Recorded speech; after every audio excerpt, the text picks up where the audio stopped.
नमस्कार, स्वागत है आपका अपने यूट्यूब चैनल बी एजुकेटर में। बात करेंगे शिक्षक भर्ती 1800 सूची बिग ब्रेकिंग, अप्रैल में मिल सकती है नियुक्ति, बेसिक सचिव अवमानना में दोषी। इन्हीं बिंदुओं पे बात करेंगे। वीडियो स्टार्ट करने से पहले अगर आपको लगता है कि चैनल के माध्यम से आपके राइट्स के लिए आपकी हक की आवाज को उठाया जाता है और शिक्षक भर्ती से संबंधित ऑथेंटिक अपडेट आप तक पहुंचाई जाती है तो निसंकोच आपको चैनल से जुड़ जाना चाहिए।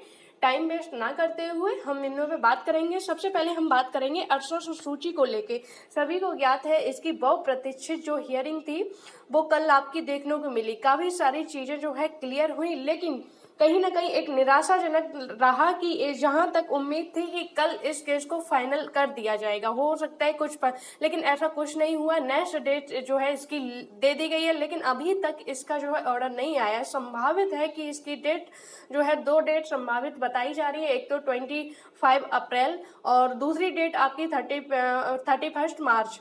तो इसका ऑर्डर अभी तक नहीं आया है। ऑर्डर आएगा तो चीजें क्लियर हो जाएंगी। संभावित है कि इसकी डेट जो है 31 मार्च को लगी हुई है।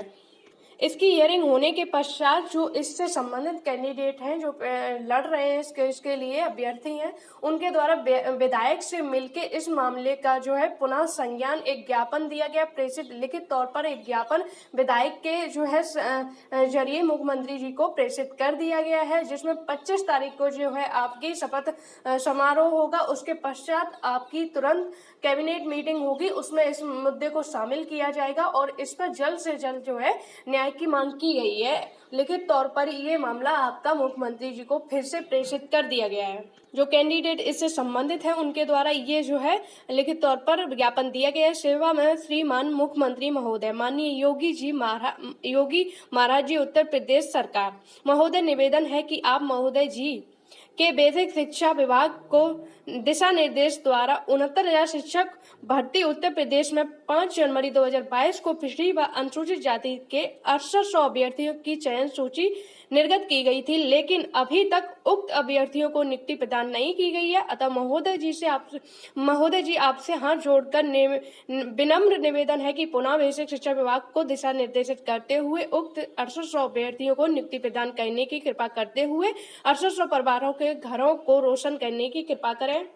तो ये मैटर इन कैंडिडेट के द्वारा जो है फिर से संज्ञान में दे दिया गया है। कहीं ना कहीं ये मैटर ऑलरेडी ये पहले से ही हाईलाइटेड है। ये मैटर बहुत चर्चित है, तो इस पर न्याय मिलना जरूर, इस पर भले ही देर लग जाए लेकिन न्याय अवश्य मिलेगा। दूसरी चीज, कुछ ऐसे भी कैंडिडेट हैं जो इसमें जो है इस बाधा उत्पन्न कर रहे हैं, जो कहीं ना कहीं र्यूमर स्प्रेड कर रहे हैं कि इस लिस्ट पर जो हिडन स्टे लगी हुई है, इस लिस्ट को या तो रद्द होगी या फिर लिस्ट या फिर इस पर जो है स्टे लगी रहेगी, इन अभ्यर्थियों को नियुक्ति नहीं मिलेगी। ऐसे जो कैंडिडेट हैं उनसे सतर्क जो है अवेयर रहने की आवश्यकता है, सतर्क रहने की आवश्यकता है, क्योंकि यही बेस होता है। किसी भी मैटर को ले जाके आप उसमें कोई भी पॉइंट निकाल के जो है न्यायालय में चैलेंज कर दो, फिर जो कैंडिडेट होते हैं जिन्हें लगता है कि हाँ हम इसमें कहीं ना कहीं नियुक्ति पा सकते हैं, वो कैंडिडेट इन कैंडिडेट को जो है अपनी फाइनेंशियल हेल्प करते हैं। जब हेल्प करते हैं तो इनको मजबूती मिलती है और ये मैटर को जो है फंसाते रहते हैं, और जबकि जो फैक्ट होते हैं उनसे कहीं दूर रह के ये अपना जो है उससे काम चलाते हैं और आप लोगों का समय और पैसा दोनों बर्बाद होता है।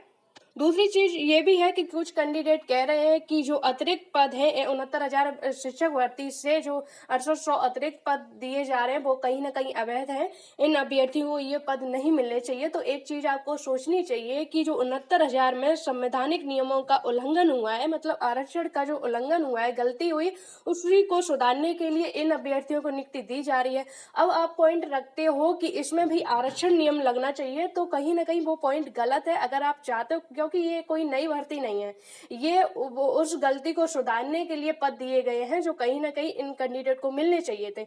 अब इस पर भी आप चाहते हो कि आरक्षण नियम लागू कर दिया जाए, तो इस पॉइंट का कोई भी स्ट्रॉन्ग बैकग्राउंड नहीं है। इस पर आपको जो है कोर्ट में जीत नहीं मिल सकती। हाँ, इस बेस पर आप कुछ दिनों तक जो कैंडिडेट आपसे जुड़े हुए हैं उनको बेवकूफ बना सकते हो, वहां से आप जो है थोड़ी फाइनेंशियल हेल्प ले सकते हो इस पॉइंट के जरिए। अन्यथा की स्थिति में जो ऐसा सोच रहे हैं कि ये लिस्ट जो अवैध है, ये लिस्ट रद्द होगी, तो ऐसा कुछ नहीं है, क्योंकि सरकार ने और अधिकारियों ने खुद इस चीज़ को जो है एक्सेप्ट किया है कि इसमें 69,000 में कुछ गड़बड़ी हुई है, उसको सुधारने के लिए ये लिस्ट जारी की गई है। और जो है पॉइंट अगर बनते हैं तो 27 और 21% के बनते हैं, उसलिए ये मामला थोड़ा पेंडिंग में हो रहा है।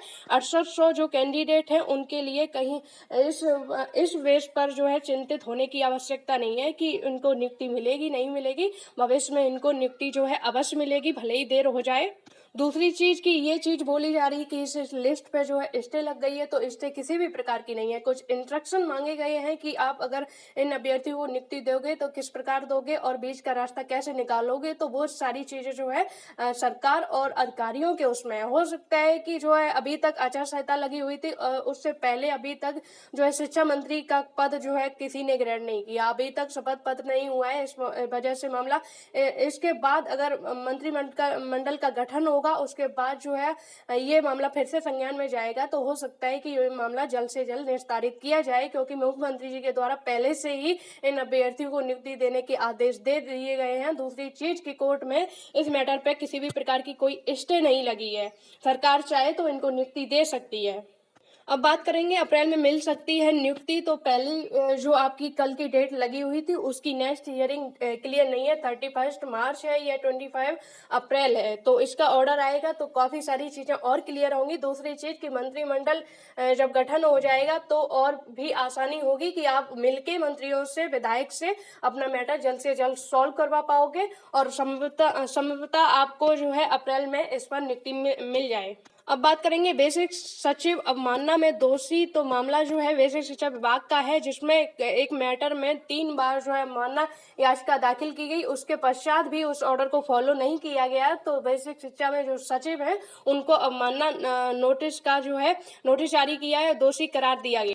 बेसिक शिक्षा सचिव 3 मामलों में प्रथम दृष्टया अवमानना में दोषी। प्रयागराज हाई कोर्ट ने 3 अलग अलग मामलों की सुनवाई करते हुए बेसिक शिक्षा परिषद के सचिव प्रताप सिंह बघेल को 3 मामलों में प्रथम दृष्टया दोषी पाया है। कोर्ट ने कहा कि सचिव ने कोर्ट के आदेशों का अनुपालन नहीं किया है, इसलिए वह अवमानना के दोषी है। हालांकि कोर्ट ने उन्हें रियायत दी है। कोर्ट ने तीनों ही मामलों को 3 महीने के भीतर निस्तारित करने को कहा है। यह आदेश न्यायमूर्ति रोहित रंजन अग्रवाल के 3 अवमानना याचिकाओं पर सुनवाई करते हुए दिया गया। कोर्ट के समक्ष याची मनीष कुमार वर्मा, तकीम सिंह और तरुण वर्मा के अवमानना याचिका दाखिल की थी। याची मनीष और तरुण वर्मा का तर्क था कि कोर्ट ने उनकी ओर से पूर्व में दाखिल याचिका पर सुनवाई करते हुए 17 नवंबर 2021 को आदेश पारित किया था। इसी तरह याची तकीम सिंह ने भी कहा कि 5 अक्टूबर 2021 को कोर्ट ने सचिव को पूर्व आदेश का पालन करने के लिए कहा था।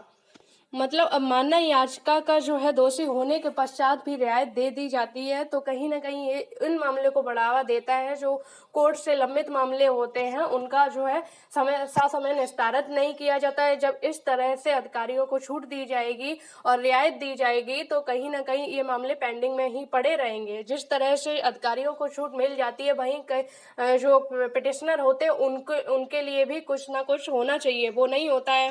उम्मीद है वीडियो में दी गई जानकारी से आप संतुष्ट होंगे। जुड़े रहिए चैनल से, वीडियो को लाइक करें, शेयर करें। धन्यवाद।